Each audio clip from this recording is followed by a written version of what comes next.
I'm delighted to now introduce our next panel, who will be talking through their experience of scaling rapidly to meet a spike in demand. Our moderator for this session will be Libby Chambers, who is an award-winning CMO and board member of a number of financial services businesses. And she'll be joined by Eleanor Herring, the CEO of FarmDrop, Henry Jones, the CEO of Big White Wall, and Kenneth Kwok, who is the founder and CEO of Global Citizen Capital, an impact investment fund based in Hong Kong. Over to you, Libby. Hi, everyone. I realize I'm speaking to people who are probably all over the world, so I'll tell you where I am. I'm sitting in a little serviced flat in London, looking out at the Westminster Abbey and Westminster Palace. It's absolutely beautiful, hot day here in London. And I'm really pleased to be able to participate in the Meaningful Business panel, talking about how to scale up to respond to a huge increase in customer demand. I've got 3 guests today, and I'm going to allow each of them to introduce themselves in turn. Just a minute about me. I have obviously American. I've been a marketer and a strategist and a product developer for many, many years. And today I sit on a number of different boards. They tend to be big banks and insurance companies and a big network of hospitals, which is, I guess, why I'm so inspired by some of the entrepreneurial stories we're about to hear. So without further ado, let me turn it over. Eleanor, and then Henry, and then Kenneth. Can you each introduce yourselves and tell us about you and your business and what's been happening? Hi, everybody. I'm Eleanor. I am the CEO of FarmDrop. We're a UK-based sustainable online supermarket. We focus heavily on our sourcing policies to ensure that we can offer a mainstream grocery service that can be as sustainable as possible and really support growth in sustainable agriculture. Yeah, really over the last few months, we've experienced demand like we've never seen before. Of course, so many folks are really just trying to get groceries and not have to wait in line or potentially not be able to find a grocer that can give them slots that are convenient. We're trying to keep up with demand, and it's really, you know, shaping our business in new and interesting ways. Yeah, so that's FarmDrop and what we've been up to. Great. We'll come back and talk to you about a lot of that stuff in a moment. Let me turn it across to Henry. Hi, yeah, so I'm CEO of Big White Wall. We are a digital peer-to-peer community that is 24 hours a day moderated by clinicians for people with anxiety and depression. You know, we've been commissioned now, we're commissioned by about 170 organizations, anywhere from NHS trusts to the province of Ontario, to the ministry, to universities and private organizations, to offer our service to their communities and provide that, which gives us a coverage of around about 24 million people. We were growing fast before COVID. We've gone to a completely different level now, post-COVID, and I can talk about, you know, a little bit of things have changed, but, you know, we are seeing people's appetite increase, but also being able to get through some of the hurdles of government dramatically change as well, and speed. So it's not only attracting interest, it's the speed of getting through some of the traditional bureaucracies have changed significantly. That's great. And Kenneth Kwok, all the way from Asia. Oh, hello everyone. Hello from Hong Kong. Asia represent, right? Yeah. I'm Kenneth. I'm the founder and CEO of Global Citizen Capital. Today, I'm very honored to be here really to discuss 2 things.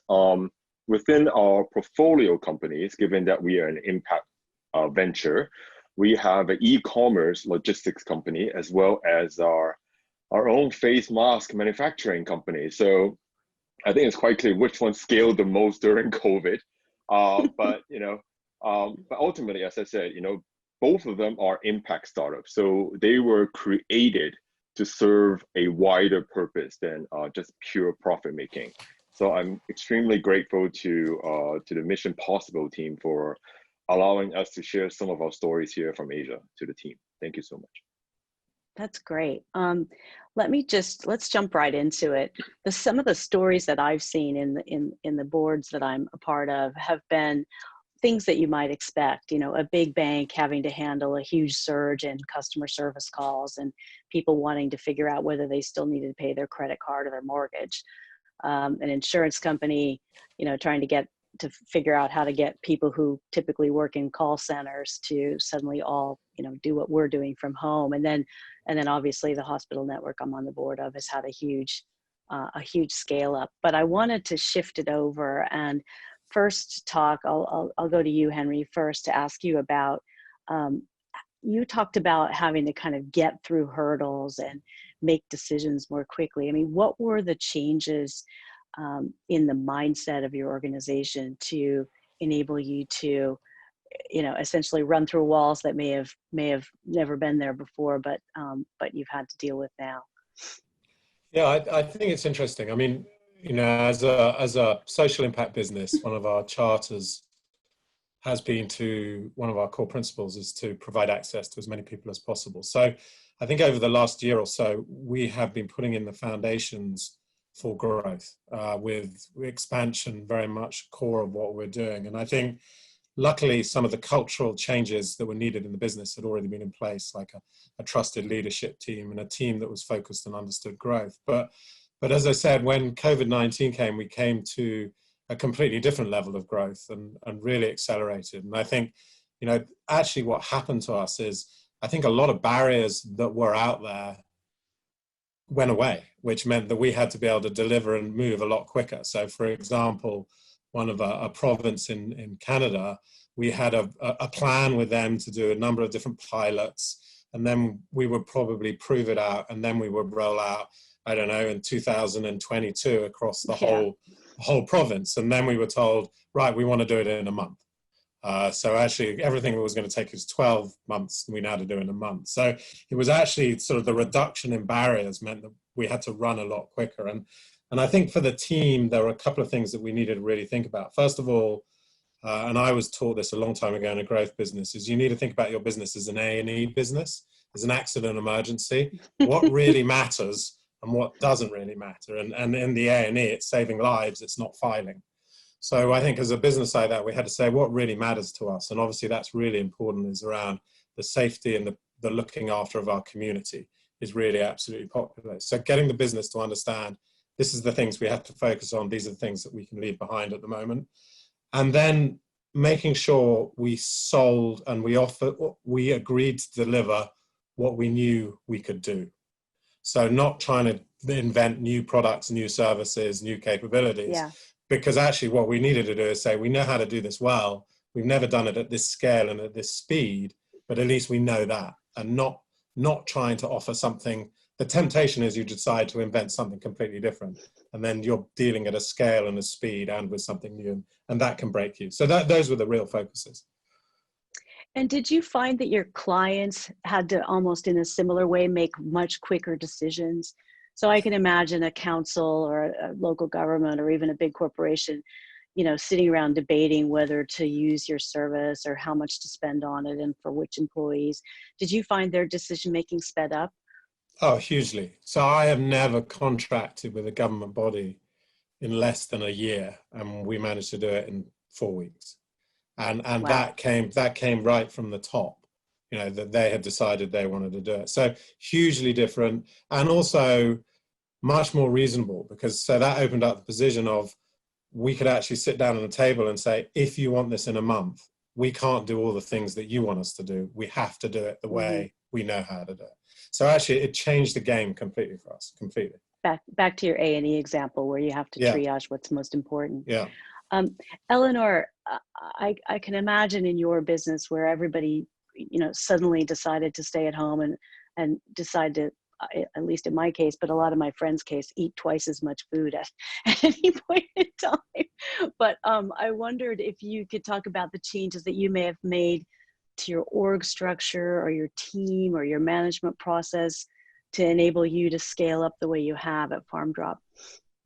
Yeah, I think there are probably two elements. One was the immediate sort of shock that we felt, that everyone everyone did, and making sure that, you know, everyone was just looked after in terms of well-being and safety, because we have some employees who are just home office and some who are out in the field delivering to customers, or they're in our hub, like our warehouse. And, you know, they didn't have the option really to work from home, and so Right. there was a level of care that we had to take to make sure that health and safety was looked after, and then also mental health for folks, you know, going through, you know, I think everyone went through a shock, no matter what your role is. And very quickly, we understood not only do we have an opportunity to help our employees stay employed, to help our, you know, our community stay fed, and to help our producers stay in business. And, you know, we took that as kind of, you know, really simplifying our mission to help those groups of people, employees, our producers, and, you know, helping people get food in a safe way. And once we kind of understood that very quickly, and we felt that we had the safety, you know, concerns addressed, then it was just about making sure, you know, we're a startup, and there's a certain level of autonomy and creativity that each of the individual teams has had in the past, and that's how we've run, especially when we're all in the same office. But now working from home, it's been very important for, you know, certainly my directs. We meet every morning and we're on the same page and we're making decisions together, and then we can all go in our separate directions, knowing we're getting the right things done that we've all agreed, and that we keep the focus tight. And I think it's been sort of transformational in the closeness of the team, and actually how much we've been able to get accomplished, rather than, I mean, we've of course had to triage a few things, but we've actually just gotten a lot more done. In some ways, it's sort of accelerated our business. So it's been interesting to watch the team and see what they've achieved during this time, and also just kind of the real mindset that they've had that's been positive. You know, we can do this and we can make a difference, and this is an opportunity that you know, we have to be helpful right now. So. I mean, one of the things that's impressed me about all of what you're doing, and we'll come on and talk to Kenneth in a moment, is just the sense of mission. I mean, Mission Possible is in the name of the thing we're doing today, but the mission of service and the mission of getting something to people who need it, that probably powered all of you through some pretty tricky times. Kenneth, do you want to add to what Eleanor was saying about, you know, how the organizations have had to change and maybe shift roles, responsibilities, or anything else you had to do to kind of get your team moving in the right direction? I think from our point of view, again, I think this panel, by the way, it's a bit different than most of the other panels of the whole meaningful business / Mission Impossible these few days, because we're lucky. Let's face it. Yeah. Our business is scaled. We have happy problems in many ways. But that doesn't mean just because we scale, doesn't mean that we lack, you know, potential impact or sustainability. On the other hand, I think because we have scaled, we have even more a stronger mission to help those which are suffering or, you know, are experiencing downturns. So the face mask company, I would like to use as an example to address the question that I was just asked, because when COVID hit, even in Hong Kong, face mask was a rare item. We started in February completely from scratch. So there was no team to repurpose because there was no team. You know, it was, you know, it's the four of us virtually not there. On a white piece of paper and be like, hey, you know, we're impact people, man. We got to do something, right? We can't just sit here and see frontline healthcare workers and, you know, grandparents and, you know, just not having access to surgical PPE. So what we did was we actually surveyed a lot of the, construction companies or, you know, technical companies within our network to see who has been laid off because of COVID-19. And we took the unemployed under our arms to build the initial team, because as I said, we have to look after those, you know, who have been impacted. And within 21 days, people ask us, how did you manage to do it? Well, I'm happy to share, because we actually just went out and acquired distressed assets and we repurposed it towards surgical PPE manufacturing, right? This is what impact people do. Reducing e-waste, we're taking advantage of things that are already there and making it better for the world. So, I mean, again, we're very grateful that, we had a very strong 15, 16 person team.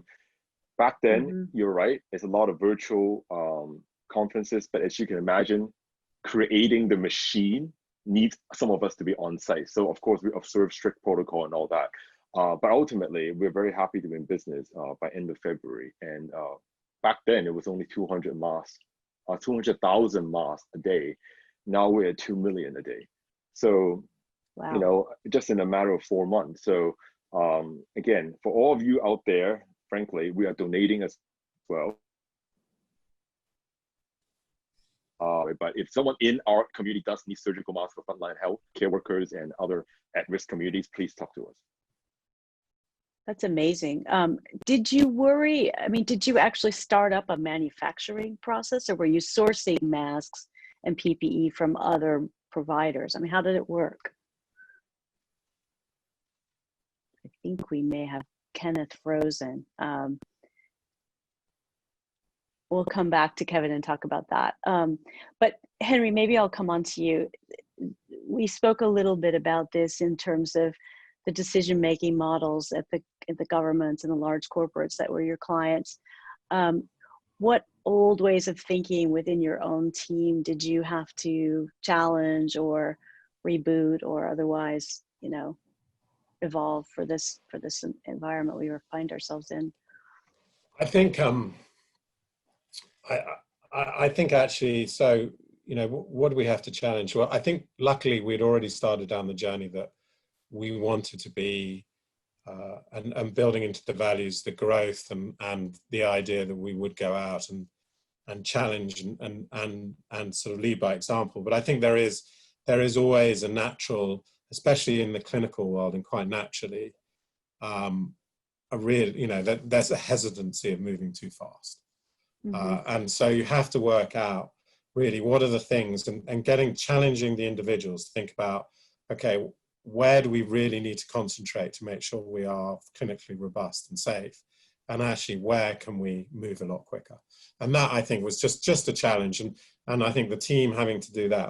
At the same time, I think, one of the things we really quickly started to realize is that how we cope with the growth and the development was going to fall heavily on the team, but particularly on the extended leadership team. So really starting to get the leadership team to, and we actually, one of the first things is brought in some coaching to help us think about how we as a leadership team operate, so that we can really devolve responsibilities, that we can all work in our lanes, that we can trust each other, that we can work well.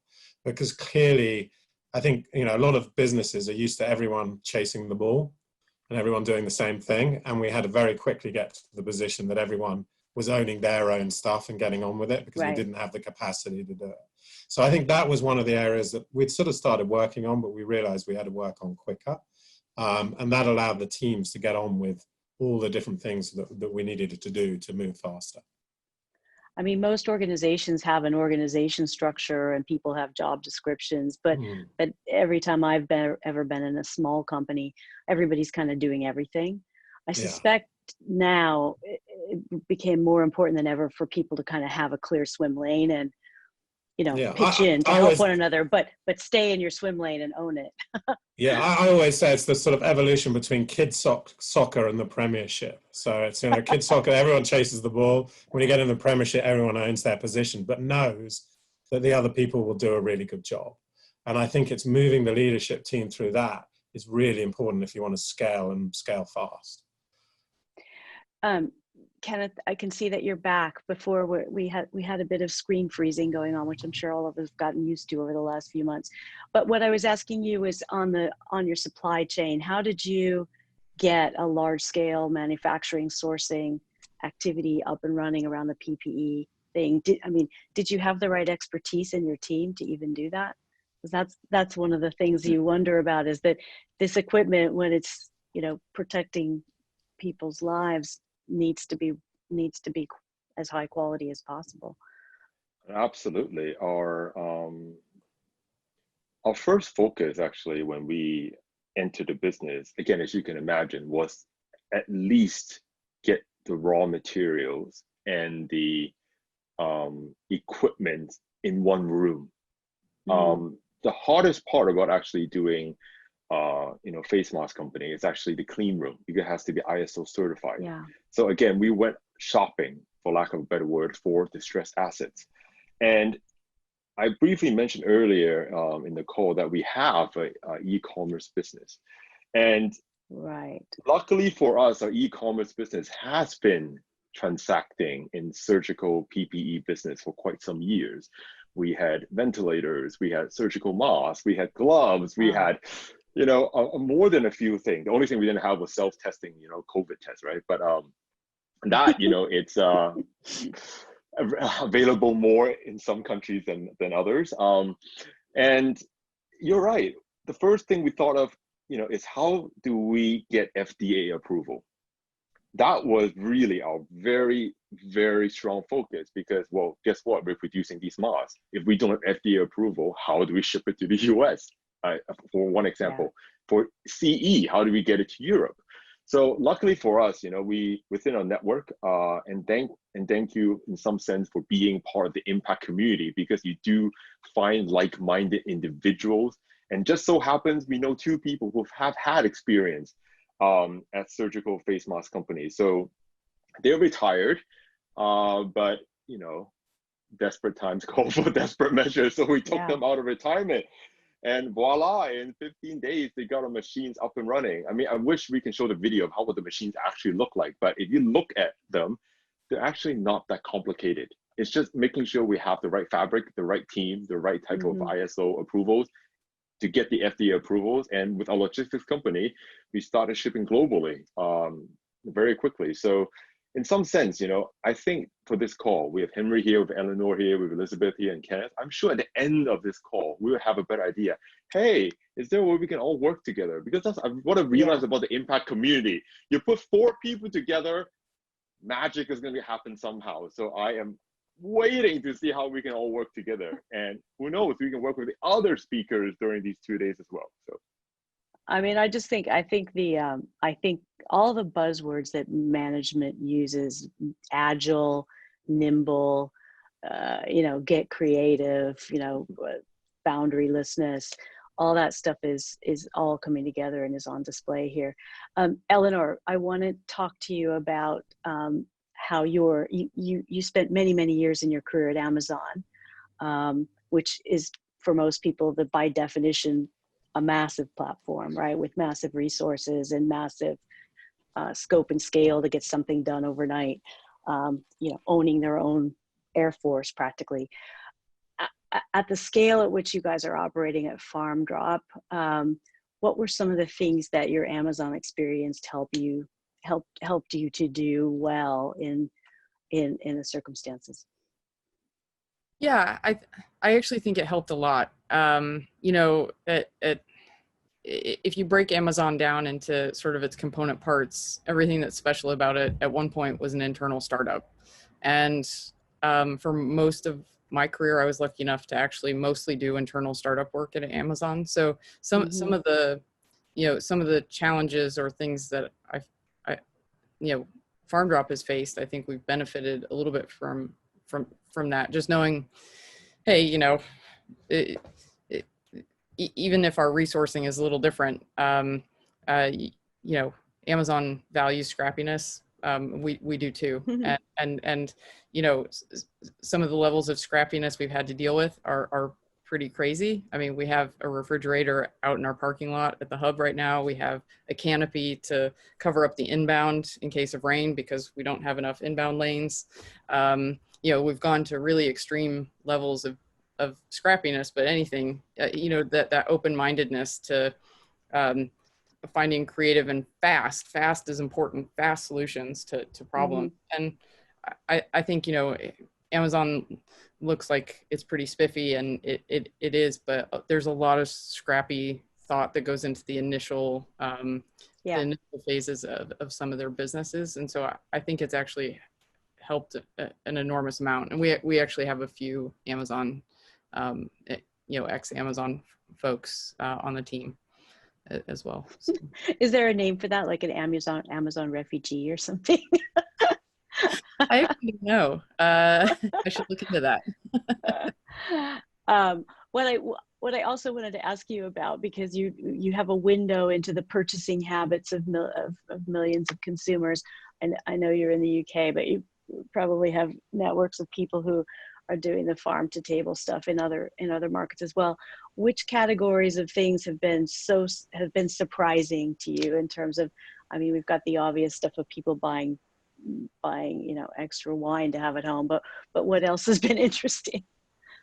After the first couple of weeks, people buying us out of pasta as an example, or and all of those kinds of things. Diet Coke. Yeah, we actually don't sell that. Yeah, I thought that as soon as I said it. I think people have settled down to really enjoying meals at home. People have been forced to cook from scratch a little bit more, and so we're seeing people kind of settle back into really great meal planning and finding interesting ingredients to cook with. And so that's kind of, it's been the treat for people, or at least for a lot of people, just meals. That's the only thing you do that's sort of outside of your laptop and conference calls, it feels, for a lot of people right now. So we've noticed that a lot of people are just sort of savoring that experience and making the most of it. It's kind of almost, it's a little luxury. So simple pleasures, right? We come back to, we go from complexity to simplicity in our lives. And I think a nice meal with friends or loved ones is kind of one of the basic things in life. Really, truly. I want to shift now, because all of you have had, as has been pointed out, the great experience of presiding over a scale up that has produced, huge spike in demand and presumably stresses on your business, but also brand building and an ability to introduce yourself to new customers, and probably getting to a size and scale that you might not have envisioned in 6 months ago.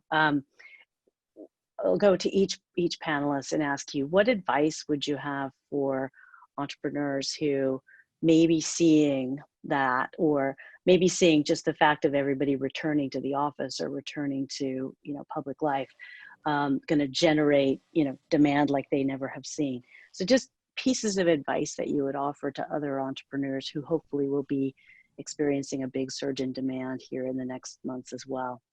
Let me start with Henry.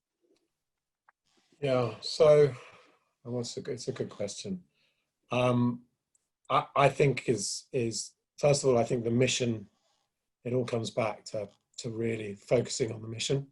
So absolutely making sure, especially in an impact business, is having a mission and purpose that everyone can rally behind. And I think you talked about how it probably gives people strength when times are challenging and when people are working flat out. So it's probably part of the fuel that keeps going.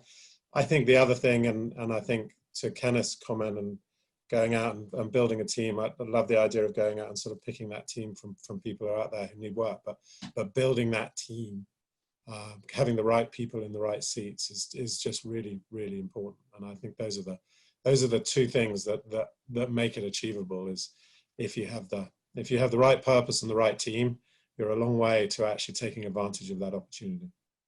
Can I just ask you a follow-on with that? Because I noticed when I was doing the reading about your business, the Big White Wall, that you have wall guides who presumably are qualified counselors who moderate dialogue, engage with people on the platform.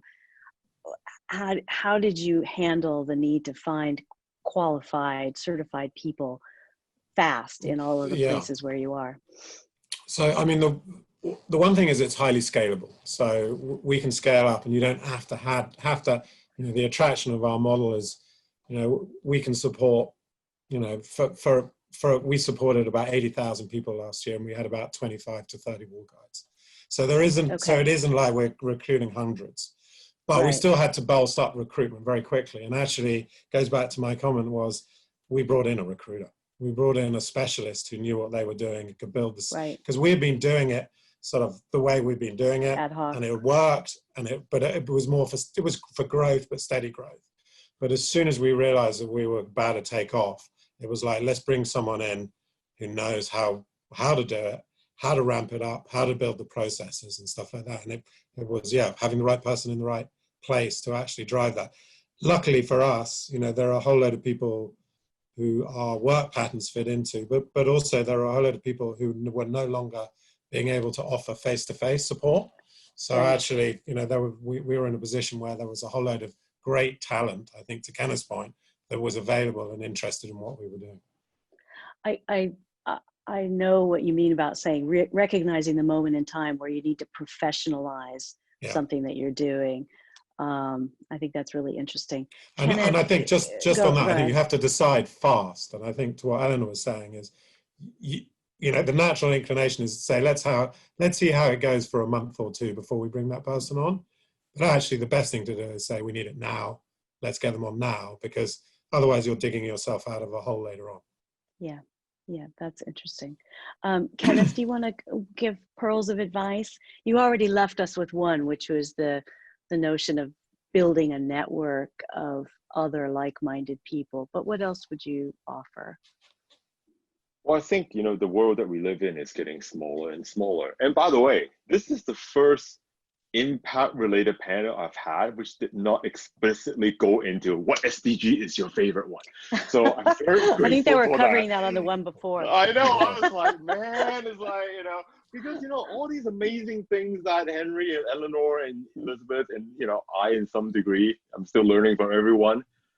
Everything we do is the SDG. So I think for you know, the answer, I wouldn't call pearls of wisdom. I would be a bit more practical in the sense that because this world is getting smaller, please do make new friends in the impact community, not only in your region, but also Asia, Middle East, South America, Africa.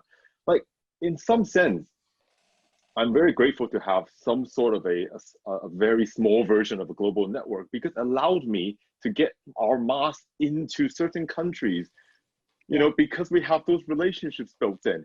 And that's business scaling, right? When everybody comes back to work, everybody wants their business to turn around. Sometimes we have to look outside our comfort zone and our existing markets. And for me, again, if anybody in this panel or anyone in the audience, feel free to use me as your Asia reference point, because that's what we do. We have, you know, our businesses, I think, crosses 13 different countries in Asia. So even if I may not know the answer, we will help you get a reference point. And maybe that will create new business for you, very simply. And we're all working with people generally hopefully like us, who are, you know, impact and sustainability driven. And more importantly, just decent, nice people. And I think that's important as well. You want to work with people who want to build something with you rather than just trying to make a buck out of you. That's great. And Eleanor, I'm going to let you jump in here too. Going from massive e-commerce platform to Farm Drop, what sorts of experiences did you have in that professional transition? And then also, how might that be something you can offer to others? Yeah, I think, you know, in terms of the experience of shifting, it you know, it was extremely positive. I think, you know, if you're a mission-minded individual, you can gain a lot of experience from working with, you know, big companies who've built really solid products. But sometimes, you know, you'll find your window in what you're passionate about, where you can deviate, take what you've learned, and actually really put it to good use somewhere else. And I think, you know, that's been a really positive thing for me in terms of leaving a big secure company and you know, joining sort of a mission-driven startup, is, you know, coming to work every day knowing exactly why I got out of bed and why I show up, and taking what I've learned elsewhere and hopefully, you know, applying it to what we're trying to do. I think in terms of advice I'd have for folks is that at least in Farm Drop during this time, there are things that we're doing more nimbly now because we're giving ourselves permission, or, you know, it feels urgent. But, you know, if we are focused on impact, and that is, you know, the role that we've chosen, we should be treating every day like there's an urgency, because you can have the most impact, you know, either the faster you scale your organization, or that, you know, as Kenneth spoke about, you're making those partnerships where you can move your business faster. Every single day is filled with an opportunity to treat something urgently. And I think this has shown our business certainly that we can kind of embrace that way of thinking a little bit more than maybe we had before, and we'll have a bigger impact, you know, if we move faster. So kind of take, you know, when an external source of urgency doesn't present itself, you can create it internally. It is, I guess, what the old burning platform kind of idea, and people debate whether or not that's useful or necessary. But I can imagine that the urgency, which I like better as a term, can be something that you can say, you know, what did we learn in this and how can we apply it to something else? We've had a question from the audience about climate change. And I'm curious, anybody can jump in here, whether you think that some of the lessons learned that we've sort of accumulated very quickly over the last few months can then help us as a society and as a world do a better job with climate change. This is up for anyone to comment on. Well, I mean, food is, I mean, Eleanor, I think this is very important from my point of view anyways. I mean, sustainable agriculture is definitely a big part of climate change, right? And something that we, you know, something I'm thinking in my head, Eleanor, so we can collaborate, for example, is we've developed a lot of tech that, you know, allows for seamless connectivity between a purchaser, a supplier, and also end user. So again, if we can reduce the carbon footprint of how we deliver foods, we can, you know, make, you know, again, all these type of great things that we can work on. I know being babbling here a bit, you know, because climate change is not my specialty, but when you talked about it, I just think there must be something Eleanor can do. And I would love to explore that with you on this side. So, well, I just getting stuff that doesn't have as much packaging on it, which I know is one of your big things, Eleanor, would be a great thing in my household. Yeah, for sure. I think, you know, it's so funny, you know, we're still in what is a pretty difficult time in terms of people not being able to move around as freely and you know, maybe live life exactly the way that they'd like to. But wow, you know, the skies in London are a lot clearer without all the planes going, and without so many people out on the road. And you know, I myself wonder, you know, I suffer from asthma and I've not had any issues like this whole time because the air is so clean, relatively speaking. And surely there's something we can learn there. And food is certainly important. I mean, I hope as people have appreciated maybe a bit of the cleaner air and we think about what are the biggest impacts, you know, people, animals, our environment are all impacted by what we eat every single day. You have, you know, people have said it, you have, you know, some people eat 3 times, some people eat 2, some people eat many more. Whatever the number is, you have that many times to choose something that fundamentally can make a difference to you know, on many levels. And maybe what we're experiencing now, environmentally speaking, will be a good reminder for people to make better choices. Yeah, I like that. And the notion of individual responsibility and choice has been something that people have talked extensively about in terms of how we're going to enter this next phase successfully. And your notion of, you know, all the choices we make every day, I think is a really powerful one for us to wrap up on. I wanted to thank all of you, Henry, Eleanor, and Kenneth, for Yeah. great contributions.